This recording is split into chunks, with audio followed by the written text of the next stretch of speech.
Here we go. My lip gloss popping.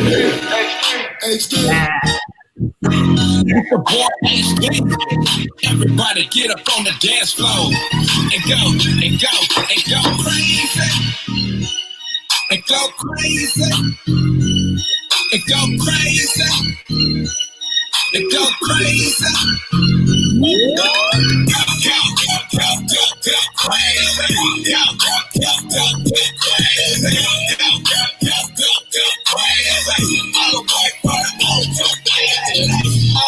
Go crazy like a dum-dum. Eastside homeboy, where I come from. Dance on the floor till you go numb. No fighting, no hating, no red rum.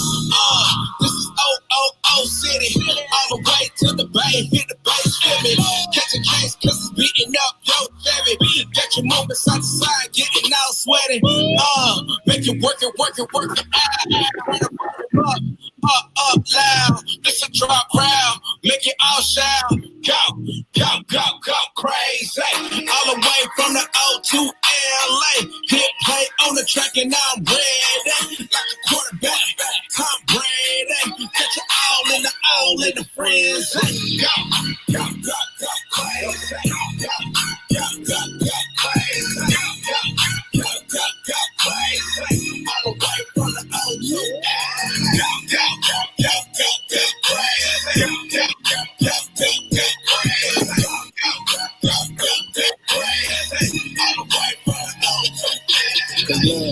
We hook the buzz and talk the club up. Then tear the rugs up, freeze, we turn the subs up. Everybody's heads high like a drug bust. Yeah, I'm from the West, homie, don't you see the dubs up? Baptize him on the spot, fill the tabs up. I fraternize with the flocks, tell him fill the cups up. The show though, original, the pop is proto. I go, crazy, yeah, loco, it's solo. The coach and loco, I represent the Ocho. Immerse from together, put the devil in the choco. Either I live him on the Mac flat out, I speak to tell me black out, and when they see him tap out, they go crazy. Go crazy.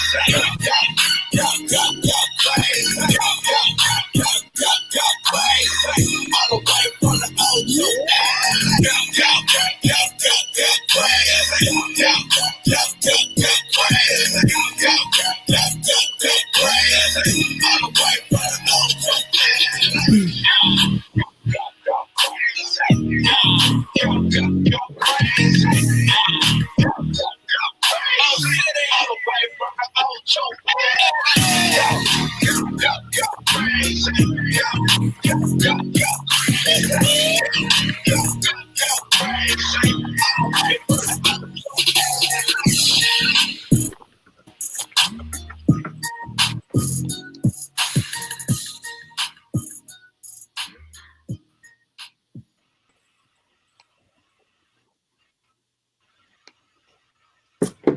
Okay. We brought us in with that good bop for the evening, the O City bop. Welcome to the Scoop Radio Show. I am Keela Willis, and I want to say thank you for joining us on this fine Tuesday evening. We've got a really great show for you tonight. We are spicing it up, changing it up a little bit this evening. So we're excited for that. I want to get the business out of the way, and so that we can go ahead and get to the root of why we're here this evening, because Wynn has got a guest with us. But here at the Scoop Radio Show, we are an interactive show. We like it very much when you share this live feed. We ask that you share the feed that is titled the Scoop Radio Show. That is the feed that is connected to us and will allow us to interact with you the fastest. When live feed, your comments can then be shared live with the rest of our viewers. When you share this feed, please encourage your friends to also comment and share this live feed so that they can also interact with us live on air.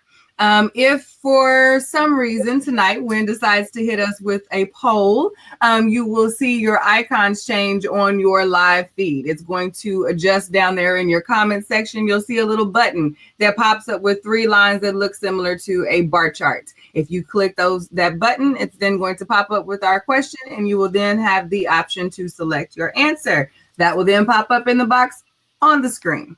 Simple, easy peasy. But if you are not on the Scoop Radio Show live, you will not see the poll. See? So it's important that you follow the Scoop Radio Show page and that live feed so that you can interact with us. Aside from that, we want you to sit back, relax, and enjoy the show. I can't do this alone. We don't do this alone. It is the three of us. So I want to go ahead and introduce Kels Johnson. How are you, sis? I am good. I am good. Y'all know I love Tuesdays. Yes. Kels' favorite day of the week. That it goes down on Tuesday. We in the club on a Tuesday. We in the scoop on a Tuesday. That's it. That's it. Turn up on the scoop. Win, how are you, bro? I'm good, sis. I am ready to get this show in. As you said, we got a lot going on tonight. Mixing it up for a bit, and so I'm excited. Plus, we got a lot of good stuff to talk about. So as always, y'all know we're gonna bring you good information, good content. You know, we're gonna get just a tad bit ratchet. So feel free to of course put your comments. We want to hear from you, as Q said. So I'm excited. How are you doing? How you doing? With your bad shirt on. Right. I'm good. How you doing? That's what's up. That's what's up. Since last week, I folded it real nice in the corner of my drawer and everything. I'm doing good. I'm doing real good. That's what's up. That's what's up. Yep. All right. You ready? You ready to go? So what do we got? All right. So tonight, instead of news, we got a little something different. So I'm sitting right to my right. I have with me Daryl Crater, who is the director. I had to get that right for BBMP, which is Big Brother Mentoring Program. And so one of the things you guys know we love to talk about is how we can improve our community. And one of the ways we improve our community is by improving our children.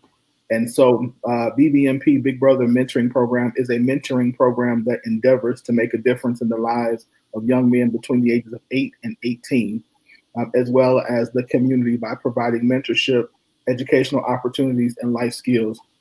BBMP's luminous mentees, that's a big word, have gone on to make major societal contributions in a variety of fields, including education, entertainment, and communication. Some of their storied careers include teachers, meteorologists, and ABC camera operator, and much, much more. So we want to talk to Mr. Crater here tonight again about the program, about the benefits of mentoring, about how we can mentor more. So Scoop Nation, y'all do me a favor and welcome Daryl Crater to the show. Welcome. So real quick, as we talk about this, so kind of give us an idea of why you started.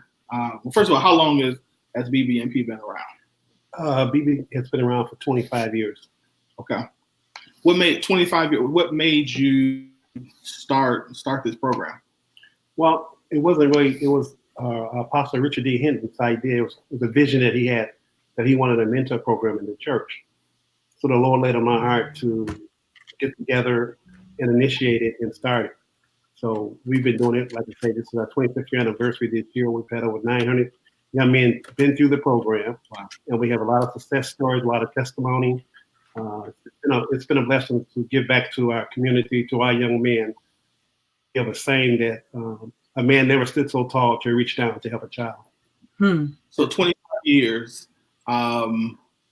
I'm sure you've seen quite a bit. So tell me, first of all, before we get into that and some of your success stories, what I saw on your website that you have principles. So there's six principles. Yes, 6 P's. Okay. That's something vital that we stress with the young men. It's proper preparation and practice prevents poor performance. And if the young men follow that principle, they will be successful. And through the years, we've had, like I said, over 900 young boys in the program. And one of our main things is, you hear the old saying, if you know better, you do better. Mm-hmm. But people do what they know. Mm-hmm. So we try to show them a better way where they can be productive in life on the mentor program. Okay. So what kind of activities do you all have in your activities and things that you do? Well, activities with, first of all, we meet on Saturdays from 12 to 4. I'm sorry. We meet every Saturday from 12 to 4. The young men come in with their shirts. We have a discussion called. First thing we do, we have prayer, and then we open up to current events. And the purpose of the current event, because many young men come from different opportunities and things happen in their life. So we try to challenge them to find out what's your current event. Something happened at home, something happened in school, something you saw on TV, to challenge your mind and see what the current event is. And then we ask them, if you're in that situation, what would you do? So that's been a challenge, trying to find out what the current. So I don't have no current event. I said everybody had a current event. Fight at school, positive. They could be positive. Something you see on the news, something happened in the house. Just to challenge their mind. So we know, and Kel's on cue, I'm gonna let y'all ask the next question after this, but we know that there are statistics are saying that 70% of our families now, especially in the Black community, are single parent home. What are some of the things that you deal with that help those men young men who are in that situation, or just in kind of help that, because most of that 70% are mothers? Well, that's true. Most of the kids in the program, I would say 90% of the kids in the program are single parents. And we try to build a bond up with them where they can have confidence and trust us. And obviously, it takes a while to do, but some of the situations that some of the young men come from is unbelievable. Mm-hmm. And we know a child is a product of his upbringing. And sometimes we talk about the kids and they're bad, but if he grew up in a bad environment where they're selling drugs or gang banging, he does what he knows. Mm-hmm. Kids are product of his upbringing. Mm-hmm. So we try to bring them in and give them exposure and tell them that you're somebody. And it doesn't matter. I know Jesse Jackson had a saying years ago, saying, I may live in the ghettos, but I'm still somebody. I may be poor, but I'm somebody. We try to instill in them that they're somebody and that the sky is the limit. So we take them on different trips. We took them to Washington, D.C., to the Black Smithsonian Museum in 2017. We took them to Disney World. We've been to all the ballparks. We've been to all the museums. We try to give them their culture. We went to the Smithsonian Museum in 2017. That was all about our history. And I think a lot of times if we don't know our history, we make a mistake over and over again. Okay. So we were able to go to the museum and let them see. They had a thing in there with Emmett Till. They had something about Jackie Robinson. All of Obama had some things in there too. And we challenged them, that the sky's the limit. You can be what you want to be. You just got to be in the right environment and someone that care. I think the biggest thing is they need to know that someone loved them and care for them. Mm-hmm. That's the main thing. Mm-hmm. Because sometimes they're ridiculed at home or put down. You're nobody. You're gonna be just like your father, and et cetera, et cetera, et cetera. Now we try to let them know that you're somebody. If they need tutoring, we give tutoring. If they need tutoring, if they need one-on-one counseling, we help out there. And we do have the parents' involvement. Once a month, we have a parent meeting to let the parents and things of that nature. My question. Kels, you got a question? Yeah, so for the other people that help with the program, the mentors, are they young men that were in the program that have, aged out, or are they members of the church, or how do you most of the men that mentors, we call it mentors, were part of the church. And I have one young man and his wife have been there since day one, since we started the program. They're still there. And most of the other guys have been there 5, 6, 7 years. Since we've been doing it for so long, we have some come in and then they have to move on, and others come in and take over, things of that nature. But their credentials, we check their credentials out, and they're good role models, good example. We ask them to share their story, because sometimes people are successful, but there were times in their life that they went through some things that weren't so positive, and we ask them to explain that to the young men. You're big now and you're productive and you're VIP now, but you weren't productive and you weren't VIP all the time. So tell us the mistakes you made and that you learn from your mistakes, because we always tell the kids you're responsible for your actions. There's consequence for your actions, And sometimes we only get one chance. Sometimes one mistake, and that's it for us. That's true. So we try to let them know, hey, you got any questions? You got any concerns? Let us know. Talk to us. What to do when you stop by the police? How do you handle yourself? Respect women. Mm-hmm. So we teach them about respect. We teach them about we have etiquette classes. We're kind of all over the board. We do a lot of things. We have rap sessions. Let them come in and talk about what's on their mind. You know, and we have sports afterwards. We'll go out and we'll play softball, baseball, football. We've been, like I said, we go to all the ballparks and things of that nature. Some of the kids have never been out of the inner city. I mean, one time we went to Washington, D.C., and the guy was like, I never saw that percentage of people in real life. They see it on TV. They was like, oh, wow. Yeah. You know. Mhm. So they just need exposure. Yeah. Biggest thing is exposure. Yeah. You know better, Yeah. you do better. Yeah. Q, you got a question? Yeah, I have a real quick question. You have mentioned many different ways that you are exposing your kids to different types of culture. And the three of us know that collaboration is key to the success of a business to this degree, or to a service project to this degree. Can you tell us a little bit about the collaborations that you've made with other businesses and, you know, programs in your area? How are you making this happen? Well, we try to get involved with the community. One thing that we insist on that the parents be involved. That's the key. Have the parents be involved, and everything is free. We have fundraisers to raise funds to do everything we've done.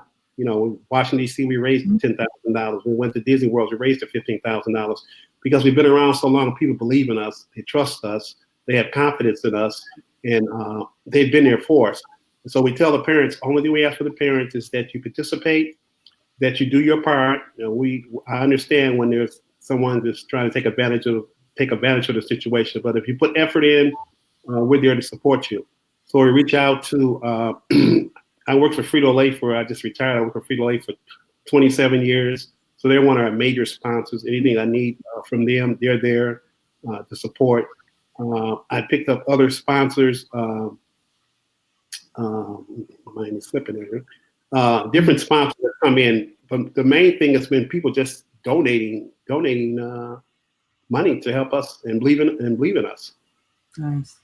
As you go on the website, bbmentors.org, it has a whole history of how we've done it. There's testimonies on there. There's different trips that there's 25 years we've taken tons of trips. Mm-hmm. Some I forgot. We went to the golf course. We went to the golf course, professional golf course, professional basketball.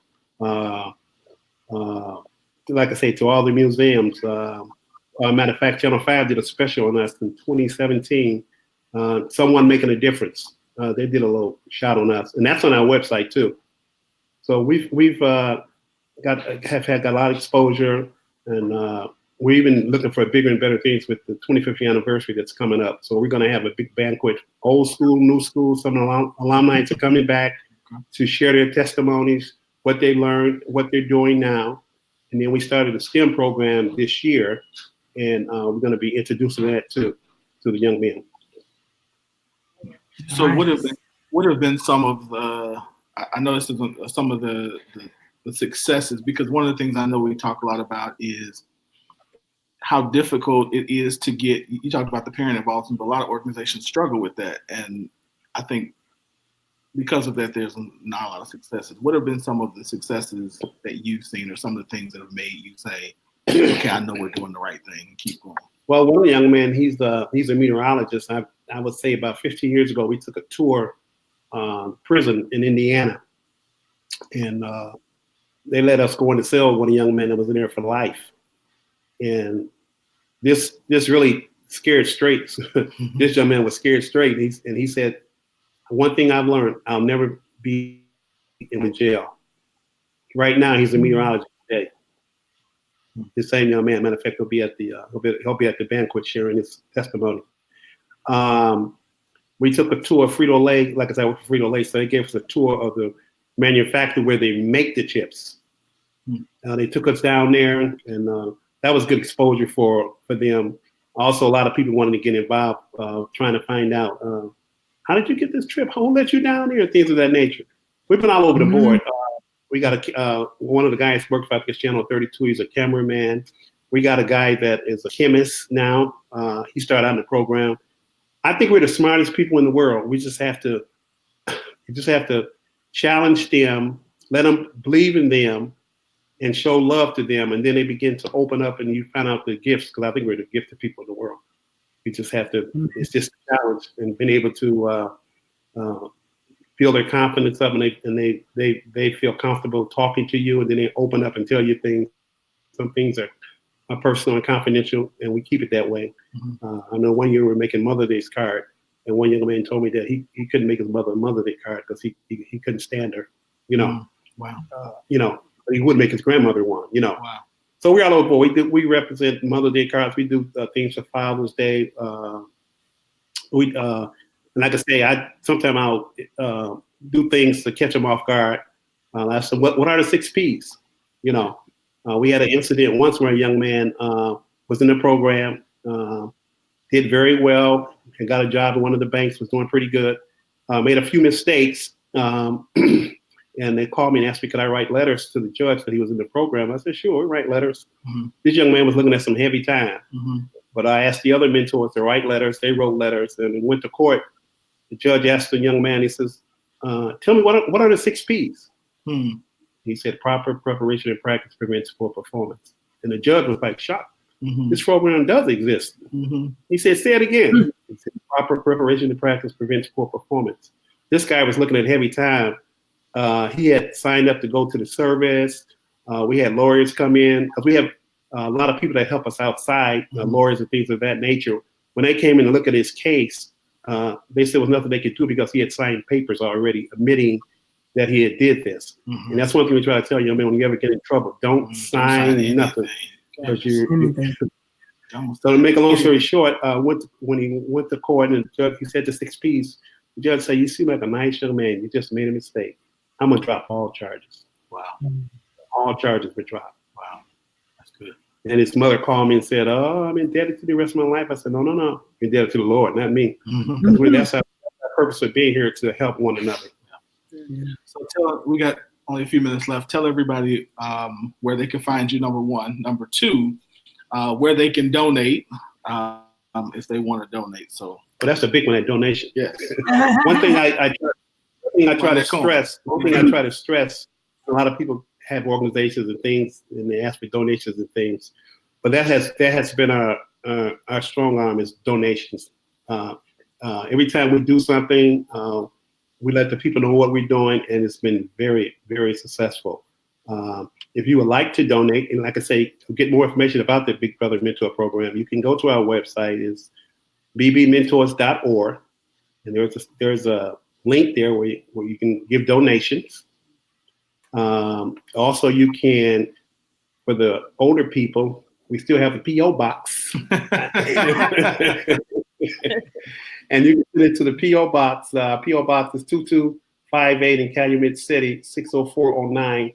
CBBMP, that's our P.O. box. You can also call me anytime. I'll pick the phone up for a donation. My number is 708-257-8598. One thing I feel good about is I'm able to, I believe, do what you can while you can. That's one of the slogans I have. Do what you can while you can. So I'm able to give back and help our young men, and I feel good about myself because I'm giving back to our young men. Let them know that they are somebody. They can be productive for life, and life is the sky's the limit. All right, we appreciate you for coming on, and again, you got the website, BB Mentors. BBMP. Thank you, bbmpmentors.org. Please go and support. Again, our young men are the future. We hear a lot about the negatives of what's happening to our young men in Chicago and all that, but we've got somebody here who's on the front line who is making a difference. And so we want to support our community. We want to support this organization and continue to please do what you're doing. This is phenomenal work. So thank you. We do have a banquet coming up July 19th, celebrating, like I said earlier, celebrating 25 years, and the alumni are coming back. The current mentors are coming back. So if you wanted more information like that, that's on our website. You can go to our website. Everything's on our website. So all right. Thank you for your time. I appreciate it. All right. Thank you. All right. That was good. All right. So we're going to go into our first song of the night, which is a brand new song. You can dance whenever you want. It's all right. Whenever you want, you can dance. Our first song of the night is is we got new music. I met this gentleman this past weekend. His name is PLA, is what they call him. And so he's got new music, tons of new music out. You guys can go to the website, and get it. But this song is called Fast Lane. You can get it off of iTunes by PLA, or Pastor Larry Austin is his name. And this song is called Fast Lane. I hope you enjoy it. We'll be back on topic after this. So y'all can go ahead and dance all you want.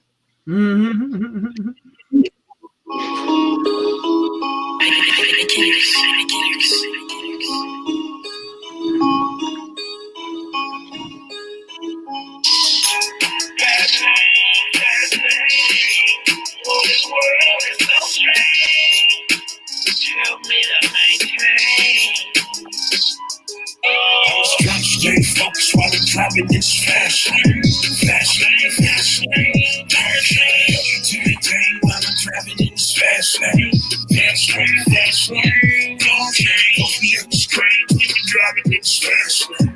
Fast lane, fast lane. Don't change. Help me to maintain while I'm driving this fast lane.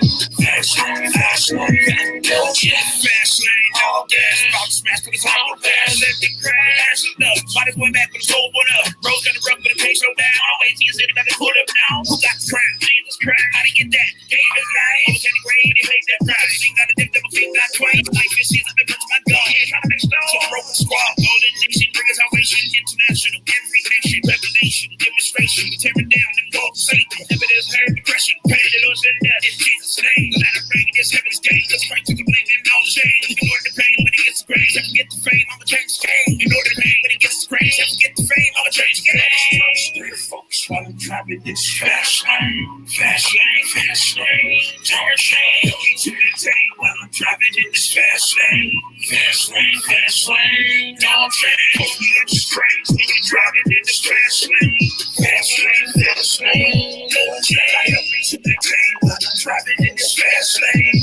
Fast lane, fast lane. Don't change. Fast lane. We be subject to the crash lane. Simple and plain. Gotta stay connected to the mainframe. Maintain your focus. He calling the hocus pocus. God, he controls this, and that's why he spoke this. So in the ending, from the beginning, despite all our sinning, in Christ you winning. Defending the truth of the gospel, that's real fast. Living the gospel, defending, that's all gas. Fall back, if you ain't cut it, we bow.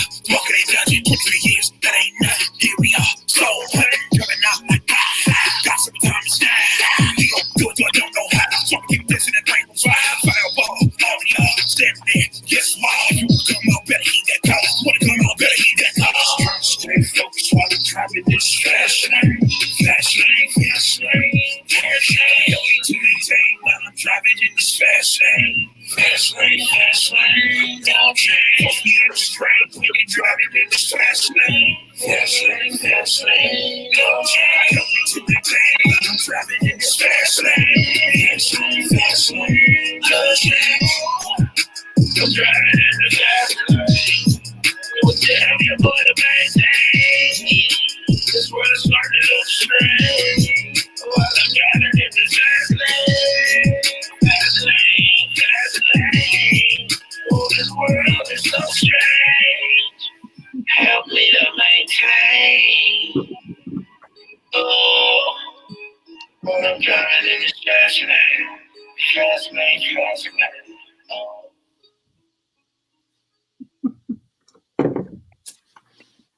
Yes, fast lane. Now, wait, did you say that was a pastor? Mm-hmm.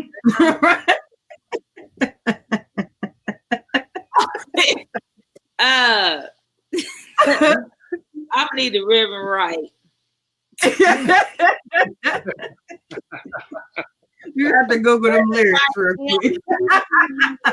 Hey, I need him to get back in the pastor mode. I did not think pastor on that song. I heard God. The rest of the time, is this DMX or what is it? You said what? I said, is this DMX? Right. Okay, Pastor Flo. Gotcha.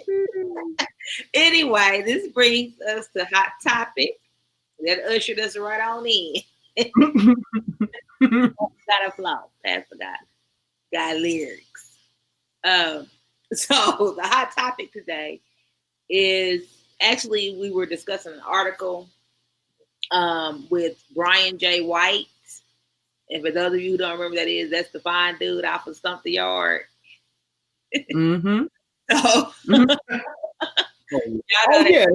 Oh, okay. We're just like, yes, other things, but everybody loved him in Stump the Yard. That was everybody's boyfriend, big brother boyfriend. Making good in that too. Anyway, never mind. Yeah. So the title of I want to go to the post because I think the caption kind of threw people off. But anyway, it says actor Brian J. White says people miss out on their soulmate because they don't value potential. And the article really wasn't. I don't know. It wasn't discussing just potential. That was just like one of the questions. There were several questions asked in the article. But this post had a mind of its own. So first, before we get to the article, I just want to say, y'all, simple answers first. Do y'all think that that's true? Just from the title. That we don't find love because we don't look for, that we don't value potential? Yeah. That people miss out on their soulmates because they don't value potential. You know, soulmate is a very strong word. Mm-hmm. People miss out on love of their lives because they don't value potential. Do you think that's a valid statement? Yeah. Yes. Mm-hmm. Okay. So we're gonna go to the post. You said simple. You know how I'm struggling. I'm like, around. Yeah, we'll bring it back around. Yeah. So first comment on the post says potential equals you ain't doing nothing right now. LMAO. Let me go read the article. Next comment. Yep. People expect you to have all your blank together right now and forget life is a journey together. Name one person you know that is all 100% figured out. Let's see. Q. I'm gonna let you say your comment. Let's see. Another comment says working with potential is hard when it hasn't been tapped into. I'm sorry, I don't have time for it. This is what friends are for. So I thought that was a good point, even though it was funny and kind of comical. I thought that was a good point.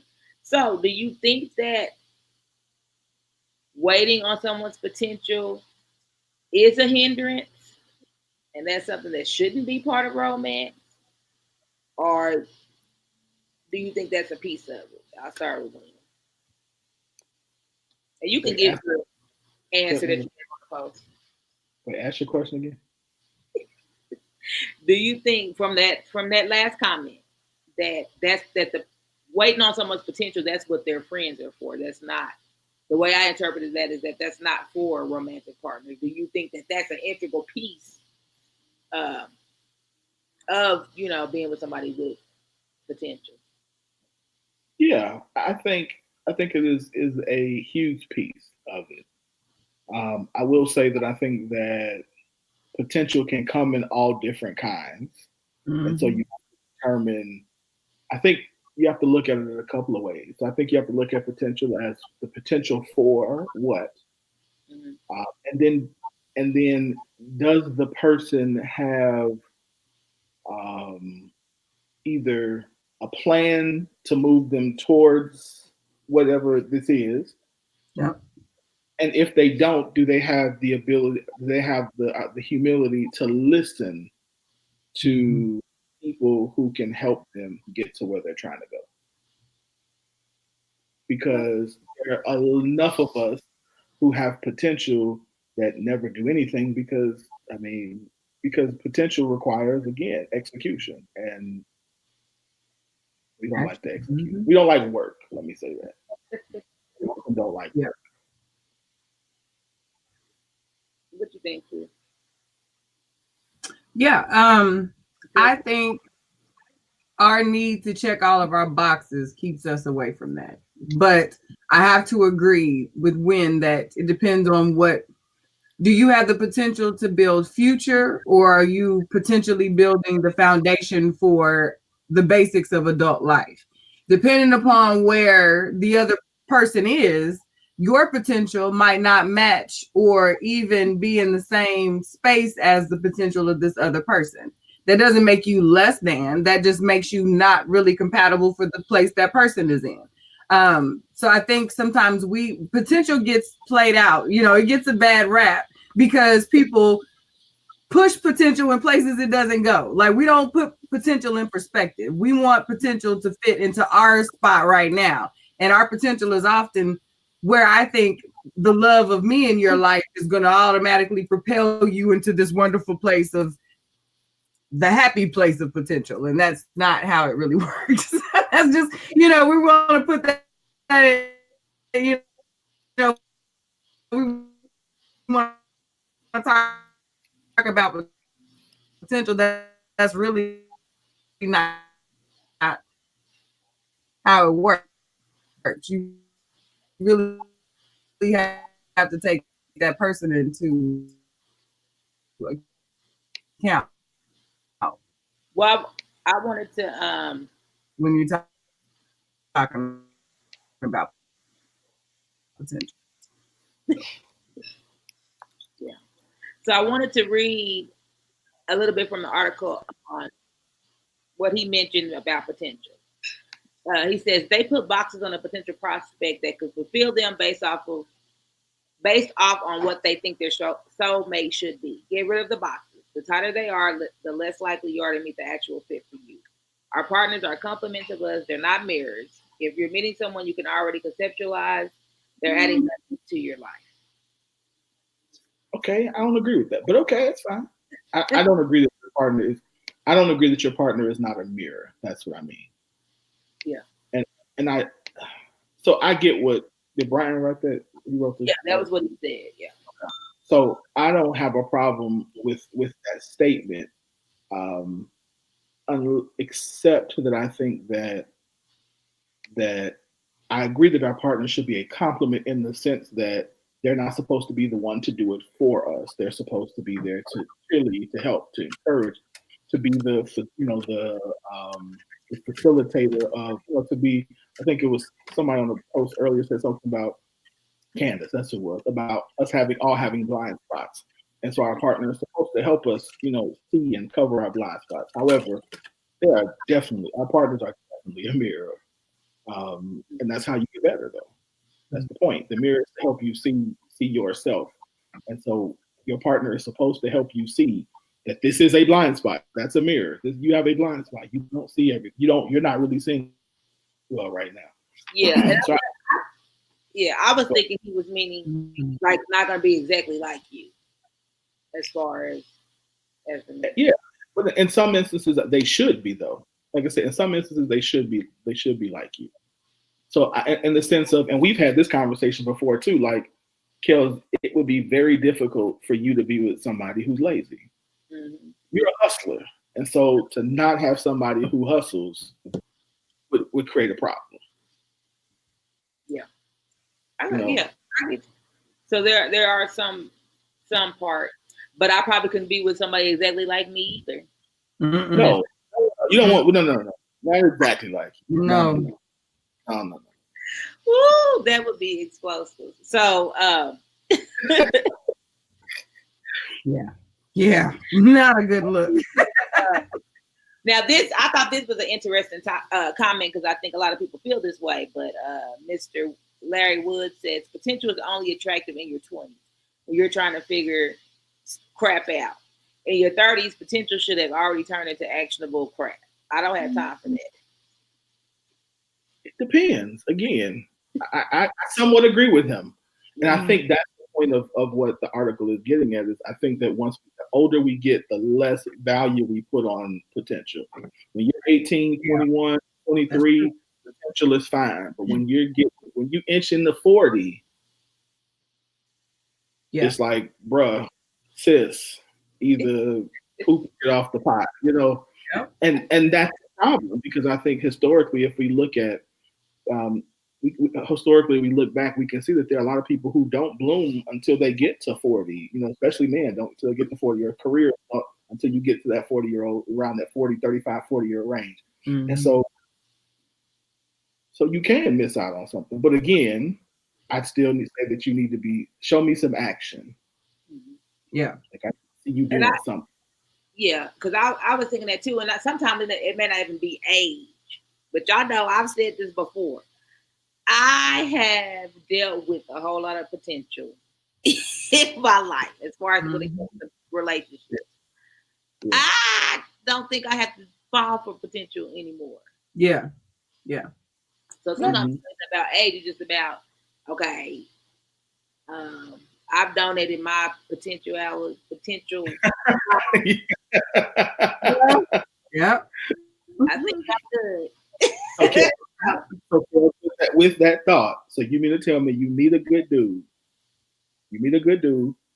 and he says that his goal is to have X amount of money, X whatever, and he's doing it. He's like, he don't have it yet, but he's putting in the work. You don't give him a chance? Yeah, if somebody that's already doing it, because okay, they just may not be where they want to be, but I'm seeing the action.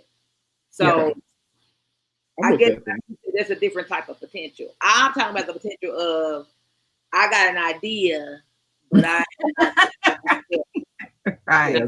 right. Proverbial person who has ideas. Yeah, people say this all the time. I want to own my own business. What? Doing what? Doing what? Yeah. Right. Well, then you don't even know what you want to own yet. So that I'm done with that type of potential. Yeah. And then another point, I don't remember anybody made it on the post, but sometimes the potential we see is not the potential they want. Yep. I know I had conversations and even ended relationships over that. I had an ex tell me that one time that, he felt like I was I was pushing my ideas on him. No, this is what you told me you wanted to do. Mm-hmm.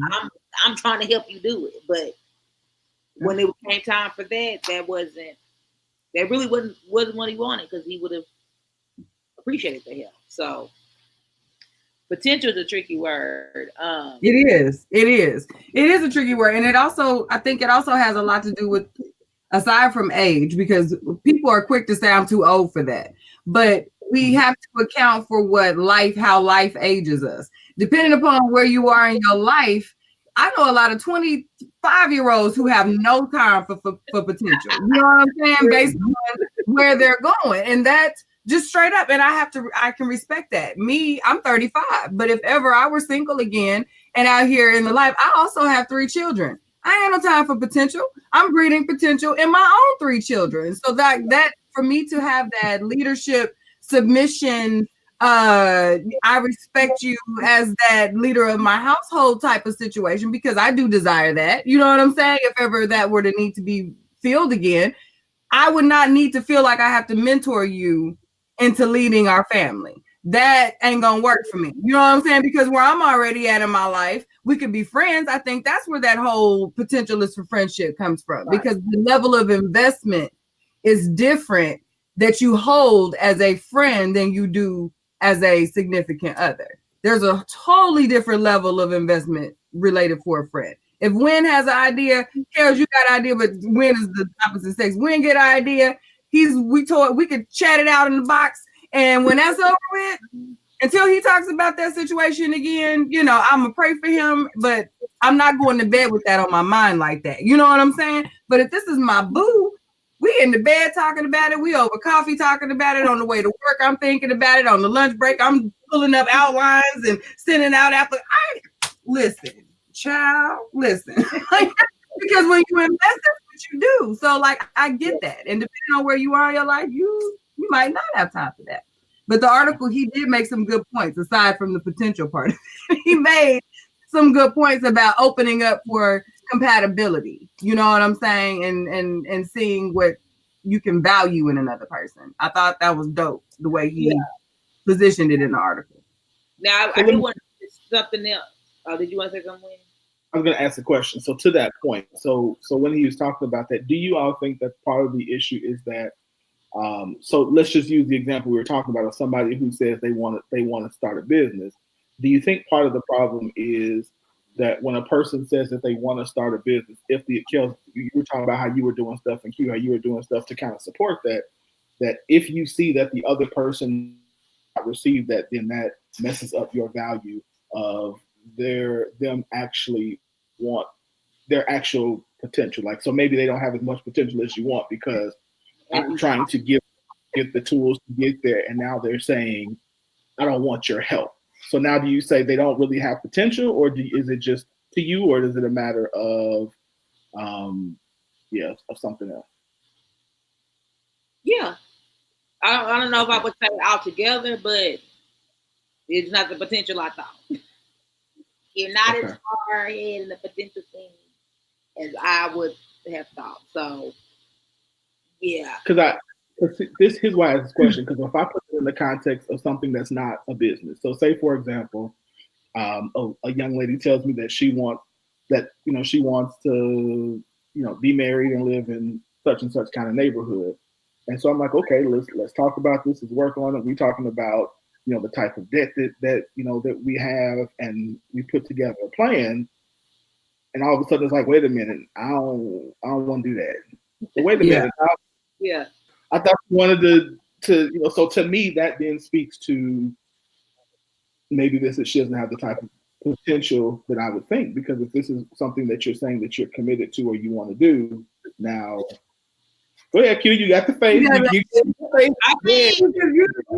said it, and no, it's good, because this is, I think, where we give potential the bad rap. That it's not your potential, that it's not that young lady or that man's potential that is lacking. It's their accountability that is lacking. If my man comes to me and says he wants to do said business, I get to work with him to help support him in creating said business. And he finds out after we discover what the work is that this might not be what I want to do. And he owns that and then stops the additional work associated with said thing. I'm good, because everything don't work for everybody. Homegirl can't say she wants the ring if she ain't trying to work out. You can't get the championship if you don't do the pre-work. So her accountability is lacking. If you allowed someone to continue to work harder for your dream than you are, you lack accountability, and you don't give a damn about me, because now I'm working harder than you for your thing. That's what would cut me off on homeboy. Not you have a lack of potential. Now you done made me an employee with no pay. I'm doing volunteer work with there's nothing coming from this for us. So I'm spinning my wheels for what? That is what would get me side-eyeing you and get you on. Yeah. But yeah, to me, that's just human nature, though, because if you saw all this potential in it and they don't do it, that's how your switch turns off. To me.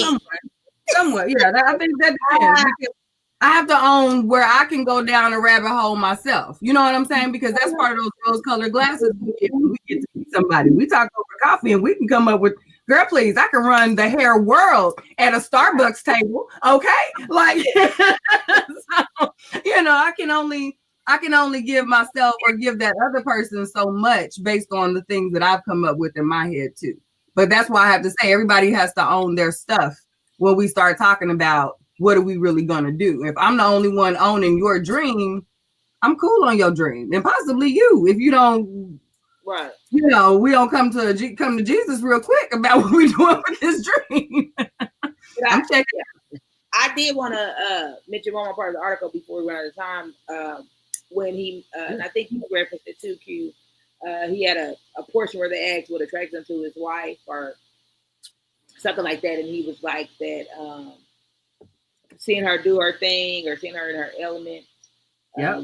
And so that made me think, I'm like, do we really do that? Do you really? Do you hone in on when somebody's doing their thing? And I do. I don't know if I do that all the time. But I said, I guess maybe someone does stand out that has a major role. But I don't think I've ever really paid attention. I do. I'm not going to you. That is attractive to me. Like if I see you doing a woman doing her thing, I'm like, Like she's gifted.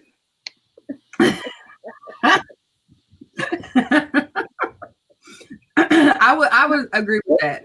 Even being married, I still find James the most attractive when he's not when he's fathering, when he's being with our kids, or he's in his studio doing his thing. There's a lot of the times I sit and he's got his headphones on and I'm just in the studio with him, watching him work. And like that vibe is just cool to see him in his mode, because that's where he runs it. You know what I'm saying? And he's strong in that space. So that it is attractive. It allows you to see them work where they're not thinking about you. And that's their true self, you know. So that I think is cool. And that part that stood out to me in the article. I was glad that he said that. Like, she was busy. She wasn't even worried about me. Like, it was a random happenstance that they even met. And that's what he was able to, naturally attract himself. They naturally attracted to each other.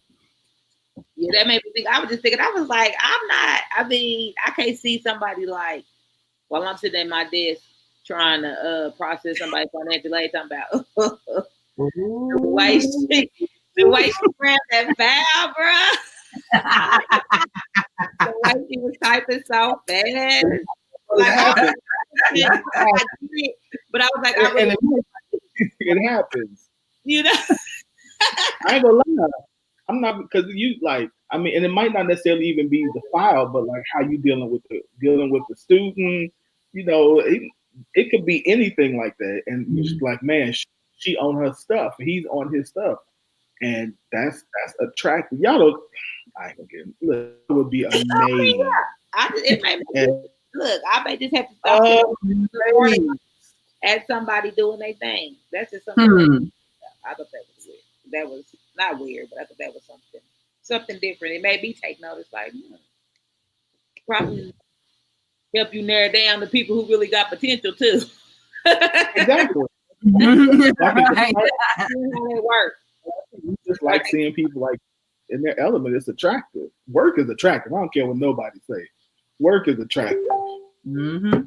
You see something, it's like,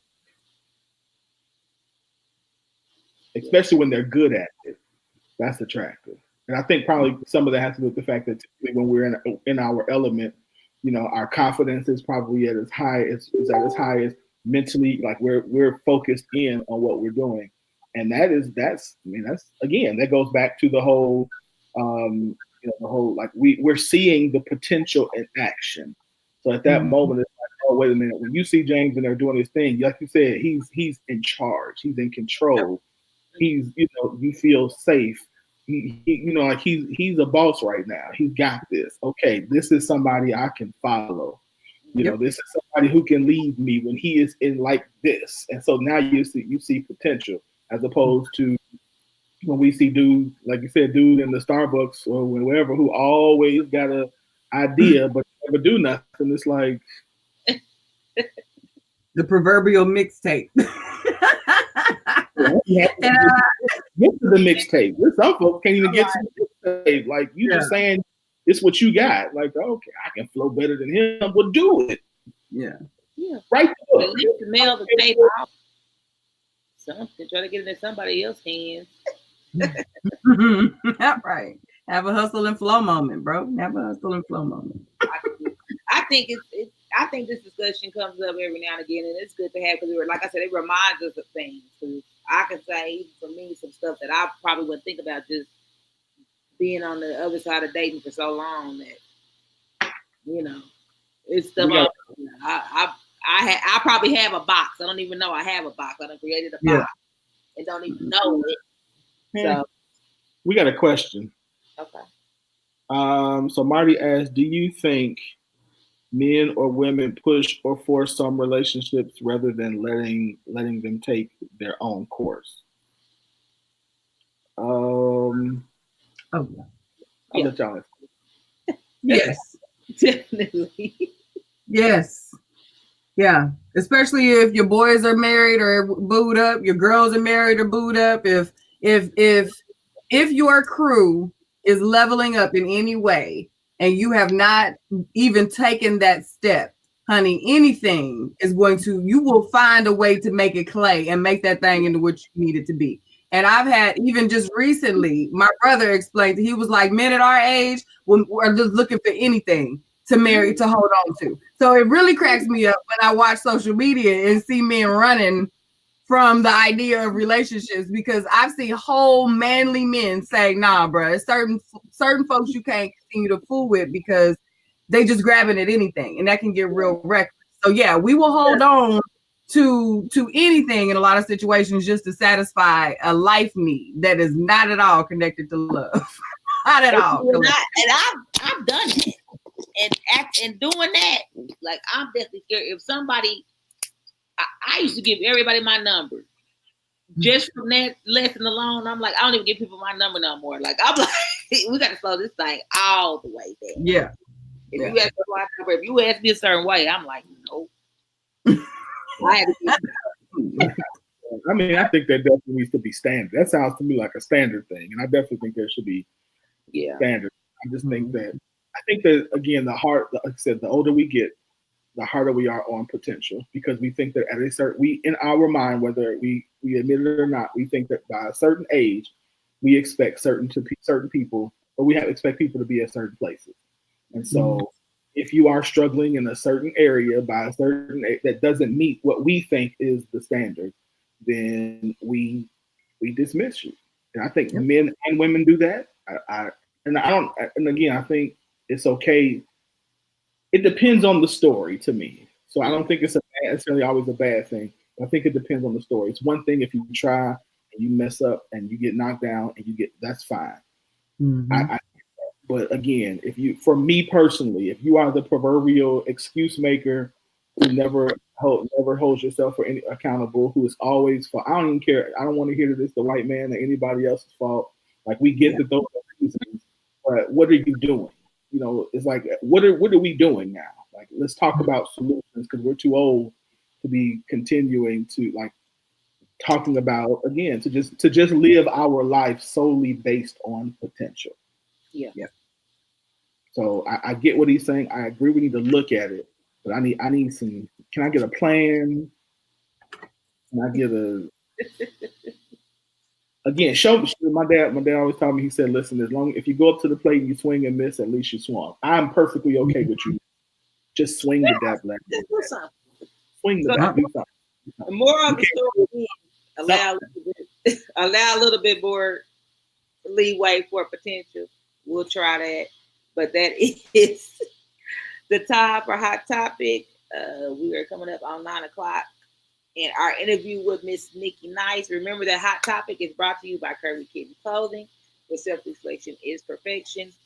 Get you some Curvy Kitten today at www.curvykittens.com. And our next song is, this is my jam. How Do You Feel by Novi Tide.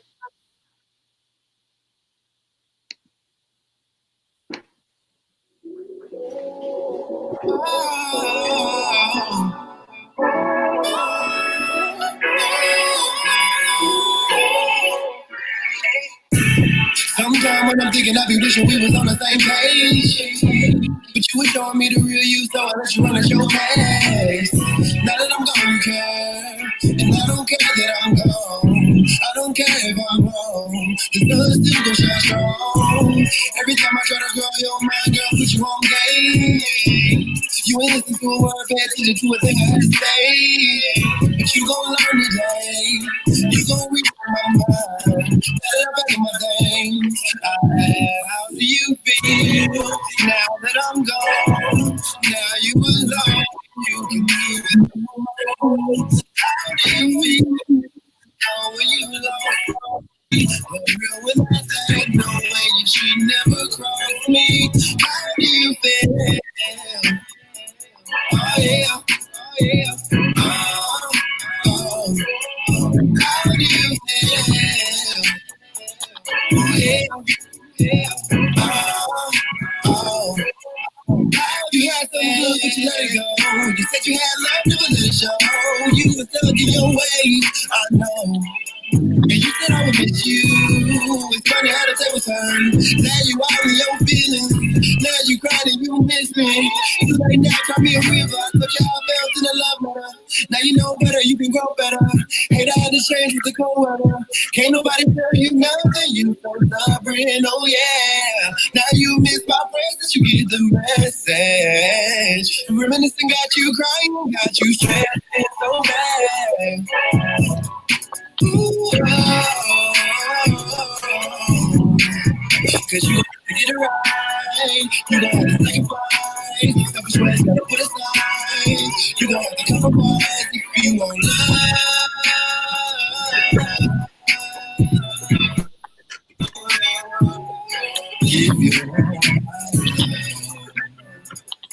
If you want my love.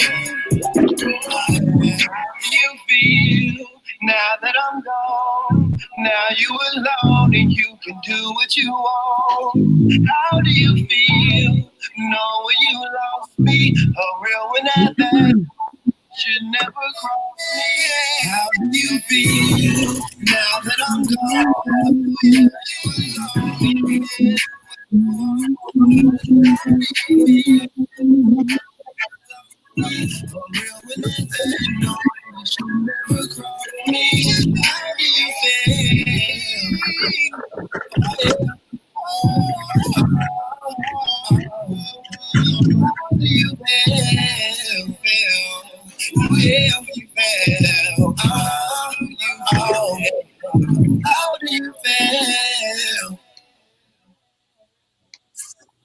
All right, all right. That was How Do You Feel, one of our favorites from Novi Tide.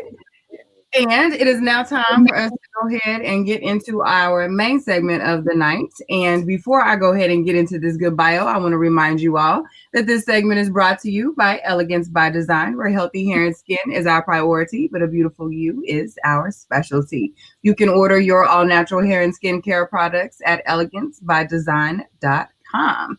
Yeah.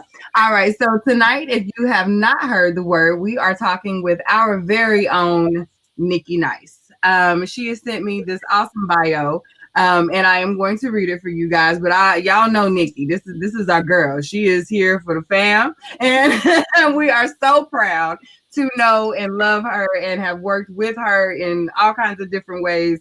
And yeah, we are just very, very proud. So no, this is our girl. So we are excited to have her here this evening. But I'm gonna give you her deets so that you can begin to grow your love if you don't know Nikki like we know Nikki.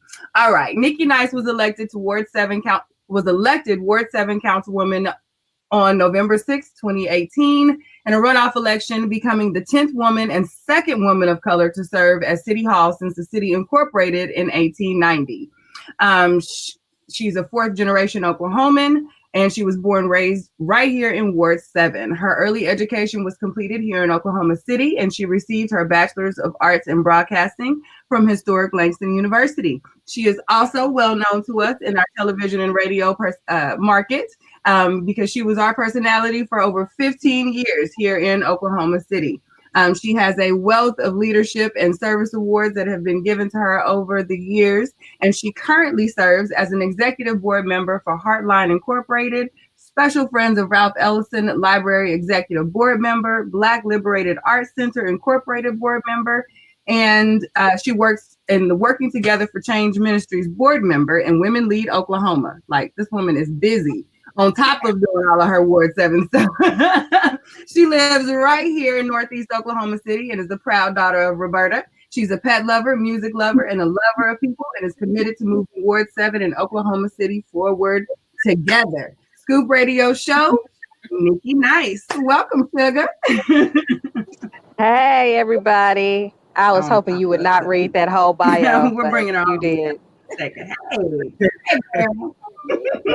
I was long. I was like, goodness, jeez, Lord. When do you sleep? Never. I thought I was busy. Woo. Right. When did you go to? I didn't realize you went to Langston. When were you? When did you go to Langston? Well, what had happened was I started at UCO, so I did a little college tour. So I went to a couple of colleges, and I ended up at Langston. I think it was 2006. So I finished in 2008, and then I went back and you know how we do. You have to go back and take a class or two because that's how the Lord do you sometimes. So that's Okay, what's up? I did You not got know that that. paper out. You got that. but but when I went back, I ended up studying abroad in Africa, so it was cool. Okay. Oh wow, I remember that. With Dr. Mary. Mhm. Yeah, Yes, impossible. yeah. Oh my God. That lady, she anyway, I can talk about Dr. Mary. But anyway, but good to have you. So yeah. Go ahead, Q. I'll start. Go ahead. No, you were good. You were good. So like I told the people before we went ahead and brought you on, many of us know and love you because we have listened to our local radio for so long. How has that connection with the community prepared you for your current position as councilwoman in Ward 7? In a lot of ways, basically just being engaged from an early age. As a young person, my mom kept me involved and engaged in activities with school and at church, and so really community is all I know. And just being engaged, even at Langston in college, and active and just staying involved, even with my party that I serve, the Democratic Party, and when the president Barack Obama was running when he was a senator at the time, the young adults in my church, we would do voter registration drives, just being actively engaged. And at that time, I was working at Hamilton's liquor store. So we posted up at the liquor store and we were getting people registered to vote. I mean, we were at the Handy Sack, on Kelly next to our church, getting people registered to vote in the sun. So, all of those things just encompass who I've been, and just making sure I've been connected to my community, because I've, like you read in the bio, I've been born and raised in the community that I now serve. It's an honor and a privilege. And I just don't take that for granted, as far as being able to do what I do. Nice. When I know you got a question, go for it, bro. So maybe a couple weeks ago, was it maybe a month ago? There was a post on social media about grocery store and some. I don't know. Maybe y'all can remind me. I'm getting old, but I know that there was talk about a grocery store trying to come to the east side and something happening. What are some of the? I know a lot of the economic development is trying to happen on the east side. What are some of the things you are doing to help that, and what are some of the struggles that you're seeing? That's a multifaceted question. So let me figure out how to tackle that, being politically correct. Right. Because it's hard, Yeah. when we know the city's moving, and to be honest, development is moving east, and it's moving where in the Northeast community. So I have to keep my eyes on everything that's going on, because I want to make sure our community is not left out in the process. And when it came to the part about the grocery store development, we have to keep into account, we've been having this conversation about a grocery store since 1993. And that was when we had our first African American woman in office by the name of Willa Johnson. So, that's over 25 years ago. And we still don't have an adequate store. So, even when my predecessor, John Pettis Jr., was in office, that was his goal, was to get a grocery store in our community. And unfortunately, he wasn't successful in doing that. He was very close. And I take that back. He was successful, because we did get a Save-A-Lot. So I take that back. We did get a Save-A-Lot. Unfortunately, it opened in January of last year and closed in October of last year. So it only lasted 10 months when you look at what happened. But with me and what happened last month as far as economic development, and there was a moratorium that my council helped me to pass just for the 73111 zip code. And what the moratorium does, it just stops the process of us being able to allow permits for the use of building small box discount stores. And small box discount stores are defined as Family Dollars, Dollar Trees, and Dollar Generals. So this basically came because of the fact that we have a Family Dollar on 23rd Street, And across the street from there is a grocery store, a Smart Saver. And there was a proposal for a zoning change to allow for a Dollar General to literally be built 2,000 feet from that existing Family Dollar. So keep in mind what these stores have done.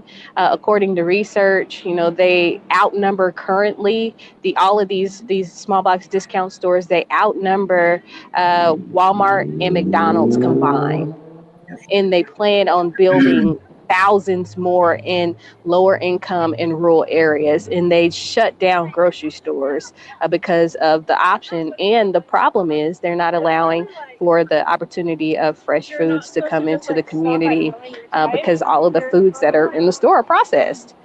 So with the moratorium, it's for us to stop, look at it, let's pause it, and let's see how we can be more creative in trying to attract some type of grocery option into our community. So that's what I was trying to do with the moratorium that was put in place. It's nothing that hasn't been done before, because there's a counselor by the name of Vanessa Hall Harper out of Tulsa, and she represents North Tulsa, which is a district very similar to Northeast Oklahoma City. And she was very successful in passing the first type of ordinance of this magnitude in North Tulsa. So that's why it wasn't hard for me to be able to use something that's already been done and implement it in our community. So I'm very grateful that she saw fit for her community to stop that process. And she received more opposition than I did, so I know that was very tough for her. But luckily here we didn't have that problem. So when does the moratorium end? The moratorium ends, so it was, effective May 7th. So we have 6 months. So it'll be November.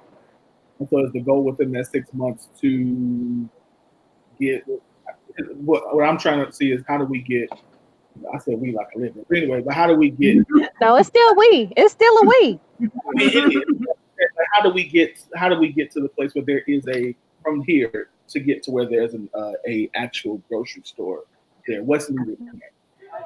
Well, it's continued conversation, and right now I'm working with our municipal counselors and our planning department to see how we can create a healthy neighborhood overlay district just for the 73111 zip code. And what that does, it allows for those grocery stores or developers to put the grocery store. They have certain requirements that they have to meet anyway in general to build, but this kind of helps to curtail some of those specifications to allow them to be able to have an easier process for them to do that. And right now we're having conversations with a couple, but it's very, very difficult for people to want to develop as far as a grocery store anywhere, because they're looking at their performer, which is their profit margins. And people believe, because we don't have, according to their research, enough rooftops in our communities, that it's going to be hard to sustain a grocery store. But, we just had a study that was completed, a newer study, and we found that we can have one. So now it's just trying to attract who we can get and what that looks like, and how do we use and leverage our incentives to make sure we can get that process going. So I have a question. Okay. So how did you actually get into the jump into politics? I know you said you helped with other stuff before, but how did you get into the position of running for city council? By accident. It was not on purpose. I did not plan on running for office. Let me tell y'all that now, because I'm one of those people. I like to participate. I like to be in the background. I like to, just help others and understand the process, because on the radio, I was able to tell the story of how we can all work together to get it done, or how, I've been a part of something, and I think you should also consider being a part of this as well.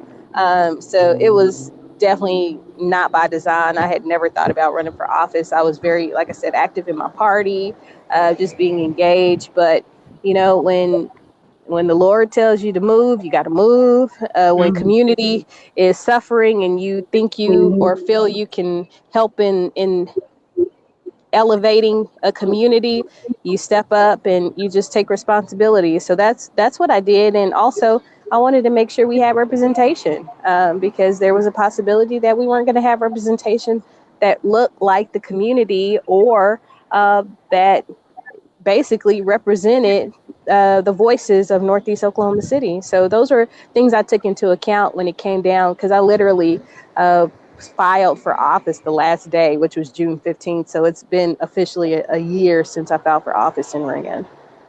Oh, wow. Well, congratulations. I'm glad you did it. Yeah. Well, I'm waiting for that Lord to say, good job. Because I'll be honest, it's not easy. It's not easy when you have people that don't want you to do things in your community, when you have people from your own community that say, why you doing that, or she ain't doing nothing. It's those things. It's like, well, what do you want me to do? What are you doing? Help me if I'm doing it wrong, or come see how you can contribute to help me do this.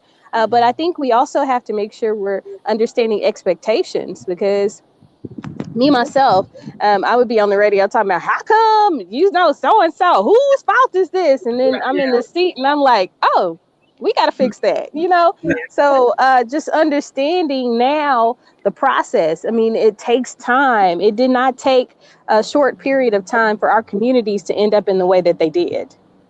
So it is not going to just immediately flip overnight to get us where we need to be. So I think we have to understand our expectations as communities of what our role is as well, in order to help our elected officials to get where they need to go. So I know even with this moratorium, I have a lot of people that aren't happy about it, but I have a lot of people that are saying, well, you got to do what you got to do. We appreciate you doing that. But I'm like, we got to do something. So this was just a start to figure out what we can do to help our community a little better and a little further.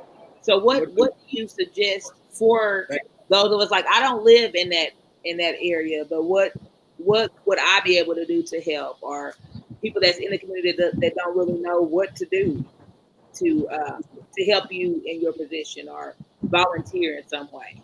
How do they get that? Yeah, I'd be present.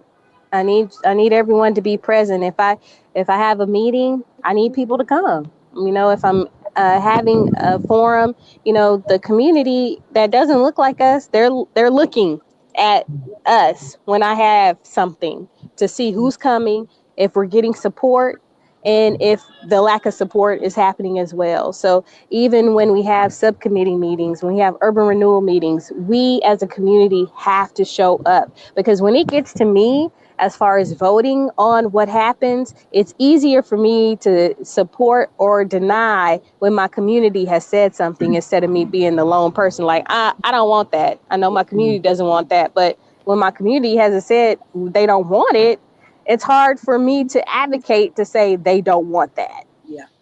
And I know we all want development, but we want the right economic development to occur in our communities. So it happens with us taking ownership of understanding and knowing and being engaged in local politics, just the local government aspect, because, it's fine and dandy, the state level, the federal level, but the work happens on the ground, on the local side, because we're the ones who are implementing everything. We are the ones that pick up your trash. We are the ones who help you with your water utilities. We are the ones who come and check your sewers. We are the ones who fill your potholes every day. So it happens on this side.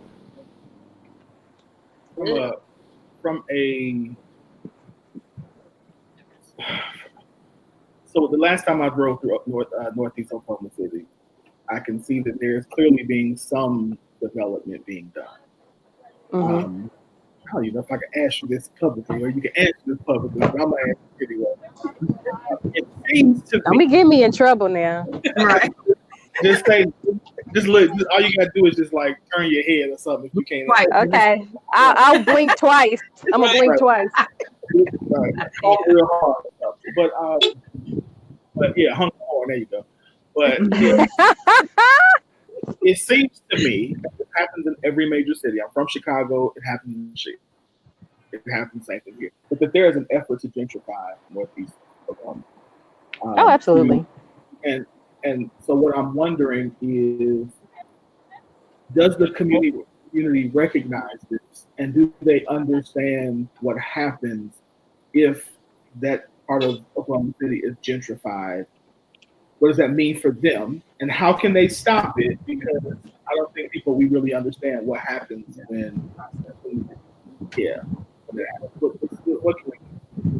Well, I think, people are paying attention to what is happening, and, the developers don't reflect the community. That's problem number one. And problem number two is, it's always others that aren't from your community that want to tell you what's best for you. And it's hard for us as a community to realize that we have the power. We have the ability to infiltrate and gentrify our own neighborhoods. But how do we do that collectively? How do we do that intentionally? How do we do that together? Is the question. And, I have conversations all the time. It's like, we can control this gentrification narrative. Even with the school system, what is happening with Northeast High School, what's happening with Centennial, what's happening with KIPP, all of those, what's happening in Spencer with Telstar and Green Pastures, we can still control those narratives. So today I was at a home ownership class workshop, and that's what I said. Basically, please, you got to come back to the community. You have to. If you don't come back and help me, I can't do this by myself. I need the community to step up and help me to make sure we are controlling that narrative. So I heard you say before that the best way for us to help you is to show up. Tell Correct. us the best ways to connect with you. Is it via a newsletter? Is it social media? How are we getting the up-to-date, this is where my girl is, this is where I need to be, my face needs to be in the place, so that, we can share that and get more people to show up? Because I think information, or the lack thereof, in our minds and our feeds is what I think causes a lot of us to miss it. So how do we connect with it? Well, the main thing I would ask everyone to do is go to okc.gov, sign up for our newsletters. So sign up for the City of Oklahoma City newsletters, and it'll literally tell you everything that's going on in Oklahoma City. So if there's ever something that happens as far as Ward 7 is concerned, when we have forums, you'll be the first to know about those forums. You'll be the first to know about anything in relation to the City of Oklahoma City. I do have a Facebook page, and I'm going to just be honest with that. I do my Twitter, I try to do my Instagram, and I try to do my Facebook, but it's only me, one person. So I really only post when I have an event. I'll post that more so than anything nowadays. So I definitely make sure I create events if I'm having a forum to make sure everyone knows about it. And, if you have questions, I encourage you to call my office. But I will say, if I don't answer you immediately, give me time, because our ward is 130 square miles, which is literally the size of Atlanta, Georgia. So you got to be patient because it's a lot of folks and a lot of square footage. But I promise I am committed to the community when it comes to making sure we get that development, or just making sure we're getting the information out there. So I have something coming up with the mayor on the 25th of June, and it's going to be a conversation, myself and the mayor. We're going to have 2 microphones, 2 chairs, and we're just going to be talking about Oklahoma City, Ward 7, and how we can work together to get some things done and accomplish for our communities. And we have Maps 4 coming up, conversation. So it's really a lot going on, and my goal is to make sure that Oklahoma City's Ward 7 and the northeast part of Ward 7 is not left out of the conversation or the process. Nice. We just got a comment from one of your supporters. Says Nikki Nice has been doing the work for years, certified. All caps. Hi, thank you. Yes, I appreciate that. for sure. But and I appreciate all the compliments. But that's what we're here for. We're here to serve. We're placed on this earth to serve others, and in what capacity for most of us, we never know. But just being able again to be in the space, to hold this space that I hold now, I don't take that for granted. Now I tell you, I get a little overwhelmed because it's a lot. But I don't take that for granted, to be able to have even small victories, and even if we're not able to get big victories, if we have small ones, that's one step forward. And what's your pages for social media? I want to make sure we share that with people so that they can follow that. If, like I said, even if it's just the body, to show up, show support, start getting that going. Is it under your name or? Yes, it's under Nikki Nice. You can find it on Facebook. I have a like page. I have a personal page, but I have exceeded all my friends. So if you find that like page, hit me up. And I'm on Twitter and Instagram at Nikki Nice OKC. So I do a lot of tweeting. I do tweeting more so. And I will post on my Instagram, on my stories a lot, as much as I can. And I still have pictures I probably need to be posting from 2 weeks ago, but I'll post them one day.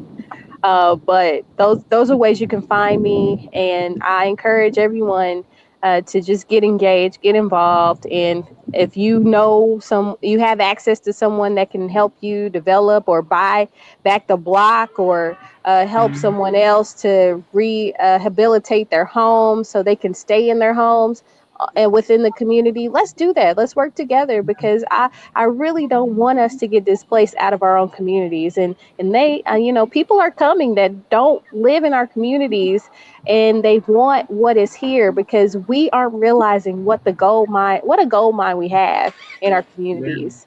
And other people do. And until we realize that, we're going to continue to lose where we are.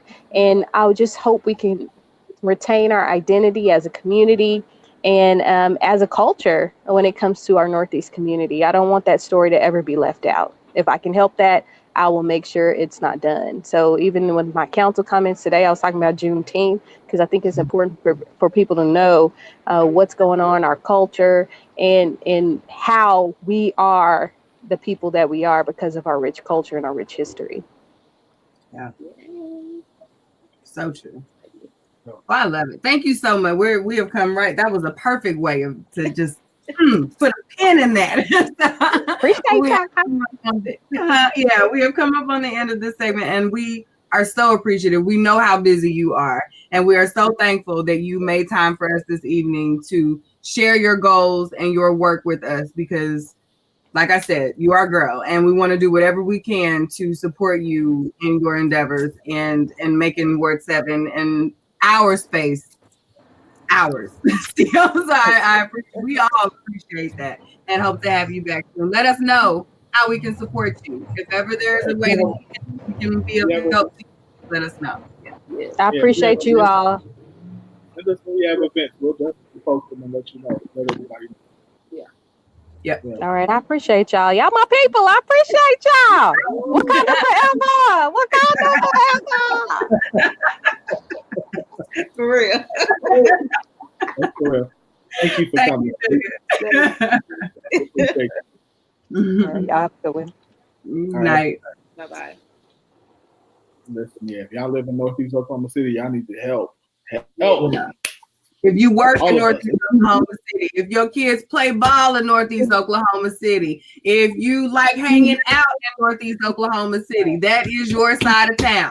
You at Trappy Hour, you need to be wherever Nikki Nice is at. You know what I'm saying? We travel from all over. Follow okc.gov. If you can let Amazon send you 3 times a day, you can let okc.gov send you an email, let you know where you need to be. People who don't live there need to be a part. Need to be there to help out. So, I mean, this is all hands on deck. But anyway. For sure. All right. So it's time for some music. And our next song for the night is Like You're Ready by Ice Black featuring Super J. All right.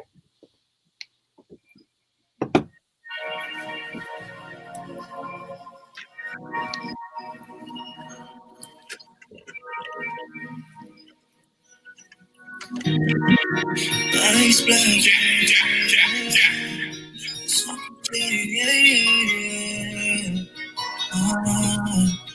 It seems like she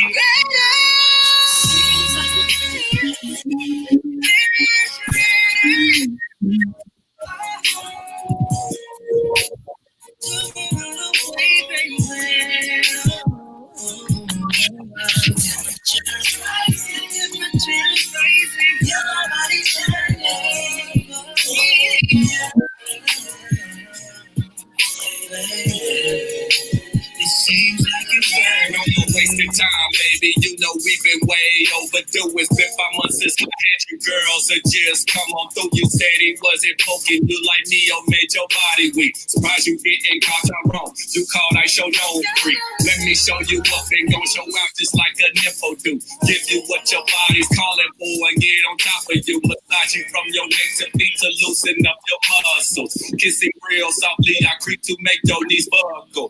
Baby girl, relax your mind and stimulate everything. We got all night, I'ma take my time, remind you of the mood I bring. Nice and slow like H-Town, emotions make you cry sometime.